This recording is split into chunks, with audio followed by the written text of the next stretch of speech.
पे जे आज है जो आयु संबंधी क्वेश्चन और जो कल पढ़ाए थे आयु संबंधी क्वेश्चन जो बचे हुए थे आज भी हम सब पूरे करेंगे इस वीडियोज में। और इसके बाद कल ऑफलाइन क्लास में एक अगला अध्याय रीजनिंग का स्टार्ट होगा। ये वैसे मैथ का अध्याय था परंतु हम ऐसे रीजनिंग में पढ़ रहे हैं अभी, ठीक है।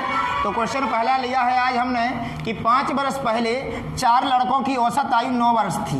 देखिए 5 वर्ष पहले थी और 4 लड़कों की औसत आयु 9 वर्ष थी। हमने जब आयु अध्याय पढ़ाते हैं या औसत अध्याय पढ़ाते हैं तो हम बताते हैं कि जब जब आपको औसत दिया हो तो सबसे पहले आप योग निकालिए। वो योग कैसे निकालते हैं, जितना औसत दिया है उसमें जितने लोगों का दिया है उसका गुणा कर देते हैं। तो 4 का गुणा 9 में करेंगे तो टोटल सभी 4 लड़कों की आयु कितनी हुई, 36 वर्ष। लेकिन जी आयु टोटल कब की है तो ये है 5 वर्ष पहले की। जब 5 वर्ष पहले चारों व्यक्तियों की या चारों लड़कों की जो आयु है वो 36 है। अगर आज की बात करेंगे तो 5-5 चारों लोग बढ़ेंगे और जब 5-5 चारों लोग बढ़ेंगे तो उनका टोटल 5 को 20 और बढ़ जाएगा और उनका टोटल हो जाएगा 56 वर्ष।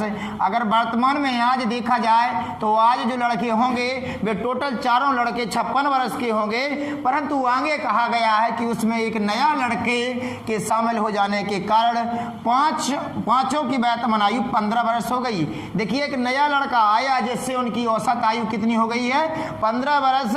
अभी लड़के थे 4 जिससे उनकी आयु का योग था 56, परंतु अब लड़के एक और आने की वजह से लड़के हो गए 5 लड़के और 5 लड़कों का जो औसत है वो 15 हो गया। जब 5 का 15 हो गया तो उनका जो योग होगा 5 लड़कों की आयु का योग कैसे निकालेंगे तो उनकी आयु में, उनकी औसत आयु में उनकी संख्या का गुणा करके करेंगे तो 15-5 कितना होगा, टोटल 75 वर्ष।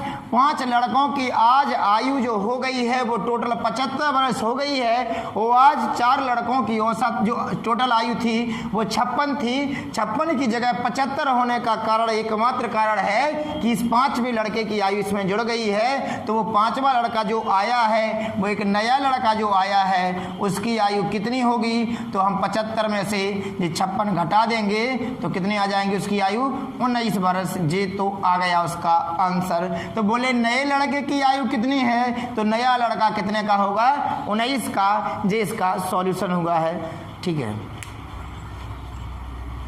हाँ देखिए आयु संबंधी अगला क्वेश्चन का कहता है कि 6 वर्ष पूर्व दया की आयु नमन की आयु से 18 वर्ष अधिक थी। यदि उनकी वर्तमान आयु का योग 30 वर्ष है तो 6 वर्ष पूर्व दया की आयु कितनी थी। क्वेश्चन को समझना है। हमने कल भी क्वेश्चन में बताया था कि पूरा समय 3 कालों में विभाजित है। पहले इधर पे दिया है कि अधिक थी मतलब अपन को पास्ट में पहुंचना है। क्वेश्चन ने कहा है कि 6 वर्ष पहले, अभी नहीं, कब की बात हुई है, बात हुई है 6 वर्ष पूर्व की। वे कहते हैं कि 6 वर्ष पूर्व एक दया है एक नमन है। तो देखिए जो दया है और नमन है इनमें क्वेश्चन में लाइन लिखी है, बोले कि दया की आयु नमन की आयु से 18 वर्ष अधिक थी। मतलब अगर नमन x का था तो जी 18 अधिक था, मतलब जी x प्लस 18 का था। कब था, 6 वर्ष पहले। अगर आज पर आएंगे, वर्तमान पे आएंगे तो वर्तमान के लिए दोनों की आयु 6 वर्ष बढ़ जाएगी। मतलब अगर कोई व्यक्ति 6 वर्ष पहले 24 का होगा तो आज वो कितने का होगा, 30 का। अपन उसमें 6 जोड़ देंगे तो इनमें भी 6 जोड़ेंगे तो इसमें 6 जुड़ जाएंगे, कितने हो जाएंगे, 24 हो जाएंगे। इधर पे भी जे भी 6 बढ़ेगा तो जे x प्लस 6 के हो जाएंगे। जे इनकी हुई वर्तमान आयु। क्वेश्चन यहीं पर समाप्त नहीं होता है। क्वेश्चन ने कहा यदि उनकी वर्तमान आयु का योग 30 वर्ष है, मतलब कि अगर इसकी और इन दोनों की वर्तमान आयु जोड़ दी जाए तो बराबर में कितने हैं अपने, 30 है। अब इधर पे इनको टोटल कर देंगे तो 2x जी हो जाएंगे, टोटल करने पर 30 बराबर में 30 हो जाएंगे, कट जाएंगे जी तो x बराबर यहाँ से निकलेगा 0। x बराबर 0 का मतलब नमन 6 वर्ष पहले 0 वर्ष का था, मतलब इसने जन्मा था। और यहाँ पे जे 18 का होगा 6 वर्ष पूर्व, क्योंकि यहाँ पे 0 का मान रखेंगे तो जे कितने हो जाएंगे, 0 प्लस 18 कितने आ जाएंगे, 18 आ जाएंगे। वे बोले 6 वर्ष पूर्व दया कितने का था तो 6 वर्ष पूर्व दया होगा, आंसर कितना, 18 होगा। जी इसका सॉल्यूशन होगा। तो देखिए अगला क्वेश्चन क्या कहता है, अपना आयु संबंधी कहता है कि 10 वर्ष पूर्व कविता और गर्मा की आयु का अनुपात 1:3 था। ये आयु का जो अनुपात दिया है वो कब का दिया है, 10 वर्ष पूर्व का दिया है। आपको ध्यान रखना पड़ेगा कि देखिए 10 वर्ष पूर्व का अनुपात दिया है, 10 वर्ष पूर्व, इधर पे हम पूर्व लिख देते हैं। 10 वर्ष पूर्व जो एक है कविता वो एक है गर्मा। जो कविता और गर्मा की जो आयु का अनुपात था वो 1:3 था। मतलब अगर कविता 1x की थी तो गर्मा 3x की थी। ये 10 वर्ष पूर्व की बात हुई है। अगर बात आज की करेंगे तो आज के लिए दोनों में 10 जोड़ने पड़ेंगे, क्योंकि वे 10 बढ़ जाएंगी तो जे x प्लस 10 की और ये 3x प्लस 10 की हो जाएंगी। जे आयु बिल्कुल क्लियर होगी, जे आयु होगी आज की। लेकिन क्वेश्चन यहीं तक नहीं है, अब से 5 वर्ष बाद अब दोनों की आयु का अनुपात 2:3 हो जाएगा। बोले जो दोनों की आयु है ना उनमें अनुपात हो जाएगा, उनका बटे हो जाएगा 2/3 के बराबर। कब? तो बोले आज से 5 वर्ष बाद, मतलब फ्यूचर में जाना है अब। तो वर्तमान आयु जो दी है वो 5 और बढ़ जाएंगी, तो जो हो जाएंगे x प्लस 15 की और जे हो जाएंगे 3x प्लस 15 की। जे आयु हो जाएगी इनकी कौन सी आयु?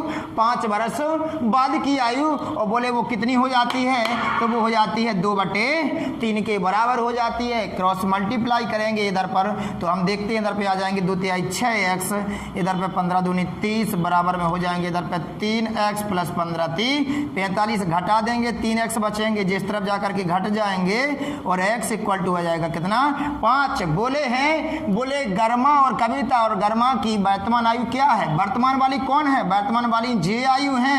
x का मान इधर पे रख देंगे तो जे 10 और 5 कितने की हो जाएंगी? जे 15 की। अगर इधर पे रख देंगे तो 5 15 और 10 कितने? 25। मतलब जो कविता और गर्मा की वर्तमान आयु है वो क्रमशः 15 तथा 25 है। जी अपना इसका आंसर होगा।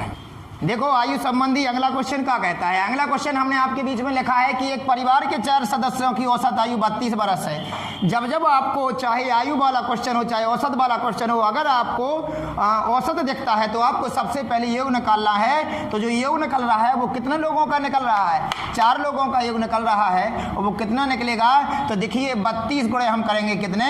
4, तो उससे निकलेगा हमारा कितना? 4 दूनी 8, 4 3 12, 128 वर्ष हो जाएगा। ये टोटल हो जाएगा। आगे क्वेश्चन कहता है कि यदि एक अतिथि की आयु को शामिल किया जाए तो औसत जो बढ़ जाता है वो 12.5% बढ़ जाता है। देखिए 12.5% जो औसत बढ़ रहा है वो औसत कौन बढ़ रहा है? ये 32 बढ़ रहा है। और 12% जब 12.5% बढ़ेगा तो 100% तो पहले से ही होता है और 12.5% बढ़ जाएगा, मतलब वो हो जाएगा 112.5%। प्रतिशत का चिन्ह हटेगा, बटे में 100 आएगा, 0 हटाएंगे मतलब दशमलव हटाएंगे, 0 बढ़ाएंगे, काट देंगे, 25 चौको 100, 0 के 0, 25 चौको 100, 25 पंचे 125, 5 नम 45, 5 अट्ठे 40, 8 चौको 32, 9 चौको 36। तो अब जो औसत हो गया है आयु का वो हो गया है 36 वर्ष।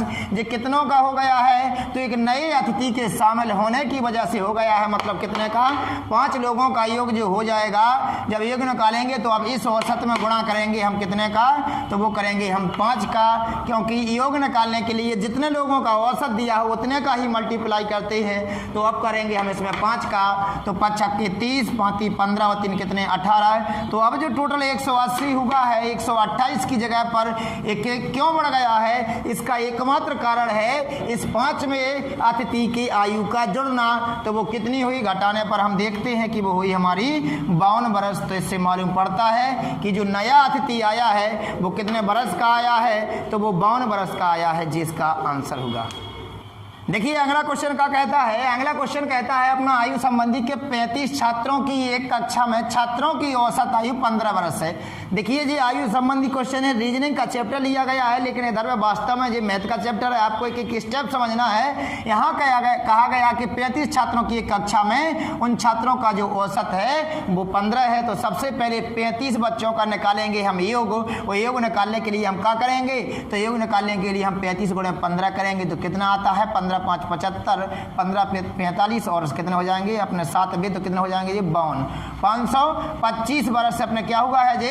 टोटल हुआ है। देखते जाना इधर पे जी, देखो इधर पर। इसके बाद क्या करना है? आगे कहा गया है कि यदि उसमें अध्यापक की आयु भी सम्मिलित कर ली जाए तो औसत आयु 1 वर्ष बढ़ जाती है। सोचिए जरा, 35 तो बच्चे थे, 35 तो छात्र में क्लास में स्टूडेंट थे, और अगर एक मतलब टीचर भी आ जाता है तो अब व्यक्ति कितने हो जाएंगे? व्यक्ति 36 हो जाएंगे। और बोले औसत आयु 1 वर्ष बढ़ जाती है, मतलब अब 15 की जगह कितने हो जाएंगे व्यक्ति? 16 हो जाएंगे। तो अब शिक्षक सहित उनका योग निकालेंगे, टोटल निकालेंगे तो 16 छंग 96 और 16 × 48 और 9 जोड़ेंगे कितने हो जाएंगे 57, 576 वर्ष ये टोटल हो जाएगा।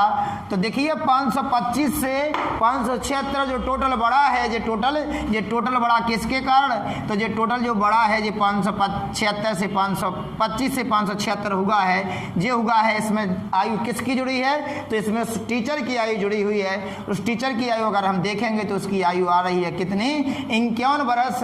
तो इनका जो अंतर है वो शिक्षक की आयु हुई, तो शिक्षक जो होगा वो कितने का होगा, तो शिक्षक जो होगा वो हमारा 51 वर्ष का होगा है। लेकिन आगे क्वेश्चन और आगे हुआ है, आगे कहता है कि इधर तक तो हो गया था, आगे बोला उसी अध्यापक के परिवार की औसत आयु 40 वर्ष है।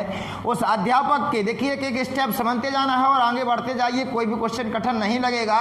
कहा गया यदि अध्यापक के परिवार की औसत आयु 40 वर्ष है, अच्छी बात है कि अध्यापक के परिवार की जो औसत आयु है वो 40 वर्ष है, बस कमी इस बात की हमें मालूम पड़ जाए कि उसमें सदस्य कितने हैं, तब हम उसमें मल्टीप्लाई करके टोटल निकाल लेंगे। आगे कहा गया जिसमें पत्नी एवं एक पुत्र की आयु शामिल है। देखिए उसमें एक पत्नी भी है और एक पुत्र भी है और वो टीचर है, तो उस पूरे परिवार में कितने लोग हुए, उस पूरे परिवार में 3 लोग हुए हैं। तो अब हम निकालेंगे टोटल, तो देखिए जो टोटल निकालेंगे योग निकालेंगे उस परिवार का, उन तीनों लोगों का, जिसमें होगा पत्नी होगी और पति भी होगा और साथ में उसका एक पुत्र भी होगा, ये 3 लोग होंगे। तो उनका जो औसत दिया था वो 40 दिया था, 3 लोगों का दिया था, मतलब जो उनका परिवार था वो पूरा टोटल कितने वर्ष का था 120 वर्ष का था। परंतु उसमें से हमें टीचर की आयु तो पहले से पता है 51 वर्ष पता है, तो शेष जो बचे हुए हैं वे हमारे कितने बचे हैं इधर पे 69 वर्ष। 69 वर्ष जो टोटल किस किस का रहा, अब जो 69 वर्ष टोटल रहा है पत्नी और उस पुत्र का। तो जो पत्नी और पुत्र का इनका तो मालूम पड़ गया कि जो 51 है, परंतु पुत्र और पत्नी का पता नहीं है कौन कितने का है। बस इतना पता है कि जो पत्नी है और जो पुत्र है इनकी जो आयु का टोटल है वो कितना है 69 है। आगे क्वेश्चन ने कहा है कि इसमें पुत्र की आयु उसकी माँ की आयु से 80% कम है। बोले अगर माँ अपने आप में कोई आयु जो उसकी होगी, जो 100% माँ की आयु होगी, उससे 80% कम किसकी आयु है, तो वो आयु है उस पुत्र की, मतलब पुत्र की आयु है उस माँ की आयु का 20%, क्योंकि किसी की आयु 100% होती है। तो मतलब अगर उसकी माँ है जो मतलब जो पत्नी है जो अगर जो एक्स की है तो जो 80% कम, मतलब जो इसकी आयु का 20% होगा, मतलब एक्स का 20% आयु कौन होगी, पुत्र की होगी, मतलब वो आयु होगी x/5। तो देखिए पुत्र की आयु अगर x/5 है तो पत्नी की आयु जो है वो कितनी है, माँ की x है, और बराबर में कितने हैं 69, 5x और 1x कितने हो जाएंगे 6x/5 बराबर 69। इधर से x बराबर निकालेंगे तो 69 गुणे 5 में हो जाएंगे 6। इधर पे इसको काटेंगे 3 दूनी 6, 3 दूनी 6, 3 का 9। इसको सॉल्व करेंगे तो इसको सॉल्व करने पर आएगा 57.5। एक्स हमने किसे माना था, तो पत्नी की आयु को माना था, तो पत्नी कितनी हुई 57.5 वर्ष की, 57.5 वर्ष की हुई। जी अपना इसका सॉल्यूशन होगा, थोड़ी बड़ा हुआ है।